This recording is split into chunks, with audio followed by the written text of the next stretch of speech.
आदर स्वीकार कीजिए शिक्षक संवाद सहयोग विचार मंच का। शिक्षक मित्रों, आज एक संक्षिप्त परिचर्चा का विषय लेकर के आया हूँ। बिहार राज्य के अंतर्गत औरंगाबाद जिला के द्वारा औरंगाबाद जिला में जो जिला शिक्षा पदाधिकारी महोदय हैं, उनके द्वारा एक पत्र जारी किया गया है।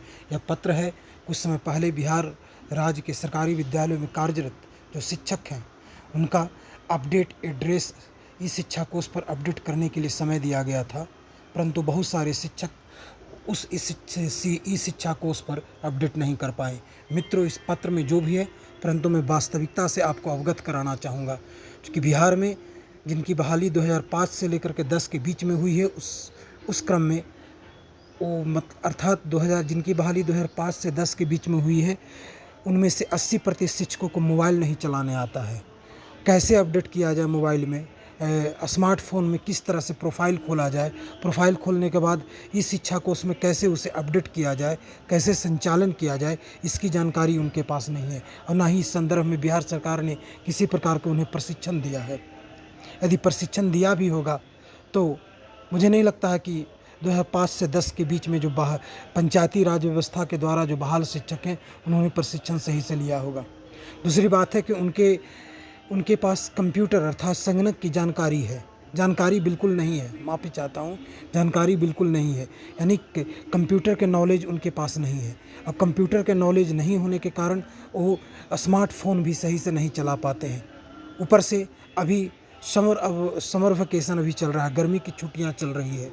इसमें बहुत सारे शिक्षक दूसरे राज्यों में चले गए हैं और अन्य कार्य में लगे हुए हैं, छुट्टियां मना रहे हैं। इस परिस्थिति में बहुत सारे शिक्षकों ने ये शिक्षा कोष पर अपना डाटा अपडेट नहीं किया। इसका परिणाम है कि उनकी वेतन को स्थगित फिलहाल रोकने के लिए पत्र जारी किया गया है।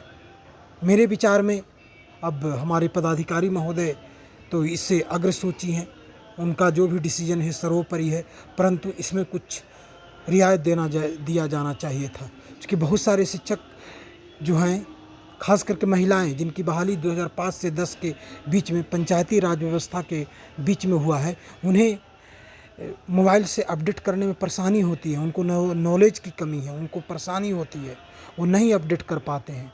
तो अधिकतर वैसे ही शिक्षक हैं जिन्होंने फाइल को अपडेट नहीं किया, समझ गए, और इस स्थिति में उनके ऊपर इस तरह का गाज गिराना मुझे नहीं लगता कि उचित है। फिर भी जो भी हो, शिक्षकों को इस संबंध में सचेत रहना चाहिए।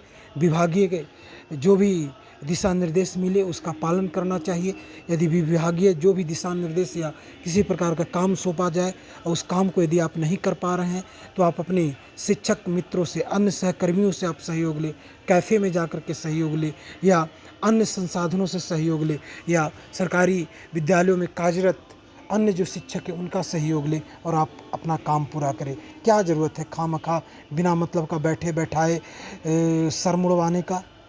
पदाधिकारी लोग तो वो लोग एसी गाड़ी में घूमता है और फर्स्ट क्लास अथी में बैठे रहता है और अपने आप को समझते हैं वो लोग सबसे बड़ा बात। इसलिए आप इस पर ध्यान न दें और अपने कार्य पर ध्यान दें। धन्यवाद।